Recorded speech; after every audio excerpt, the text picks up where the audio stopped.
ফেসবুকের এক নতুন সমস্যা দেখুন, আমি ফেসবুক ওপেন করতে যাচ্ছি, এই লেখাগুলো চলে আসতেছে। ঠিক আপনার যদি চলে আসে তাহলে আপনার কোনো চিন্তা করার কারণ নাই। কিছু স্টেপ যদি আপনি ফলো করেন তাহলে কিন্তু আপনার ফেসবুক আগের মতো আপনি ওপেন করতে পারবেন। আর এই ভিডিওটি আপনারা বেশি বেশি শেয়ার করে রাখবেন, কারণ অনেকের ফেসবুকে কিন্তু বর্তমান এই সমস্যাটি দেখা দিচ্ছে। তাই আপনি যদি এই সমস্যা হয়ে থাকে কীভাবে সমাধান করবেন এই ভিডিওটি থেকে জানতে পারবেন। আর ভিডিওটি শেয়ার করার জন্য এই জন্য বলতেছি, কারণ দেখা যায় যে হঠাৎ করে যদি কারো ফেসবুক এরকম অবস্থা হয়ে যায় তাহলে আপনি ভিডিওটি শেয়ার করে রাখলে আপনার ভিডিওটি দেখে সে কিন্তু কাজটি শিখতে পারবে এবং সে এই সমস্যার সমাধানও করে নিতে পারবে। তাই ভিডিওটি বেশি বেশি করে শেয়ার করে দেবেন।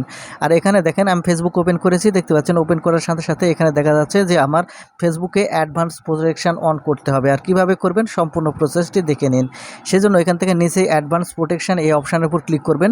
করলে এখানে অনেকগুলো লেখা চলে আসবে। চাইলে এখান থেকে আপনারা পড়তে পারেন, না চাইলে দেখতে পাবেন এখানে দুটো টিক মার্ক দেওয়া থাকবে। এখন আপনি এখান থেকে সিম্পল এই নেক্সট বাটনে ক্লিক করবেন। যখন নেক্সট বাটনে ক্লিক করবেন আপনাকে এরকমই ইন্টারফেসে নিয়ে আসবে।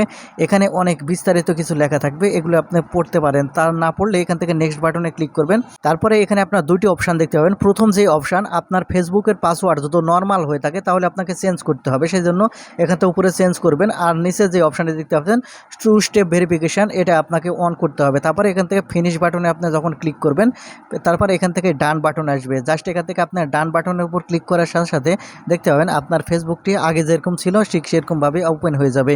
এ নিয়ে চিন্তা করার কোনো কারণ নেই। তো বন্ধুরা, এই ছিল আজকের ভিডিওটি থেকে কিছু শিখে থাকলে চ্যানেলটিকে সাবস্ক্রাইব করে রাখবেন আর ভিডিওটি বেশি বেশি শেয়ার করে অন্যকে দেখার সুযোগ করে দিবেন। তো ধন্যবাদ ভিডিওটি দেখার জন্য। এরকম ভিডিও পাওয়ার জন্য অবশ্যই চ্যানেলটিকে সাবস্ক্রাইব করে রাখবেন। ধন্যবাদ।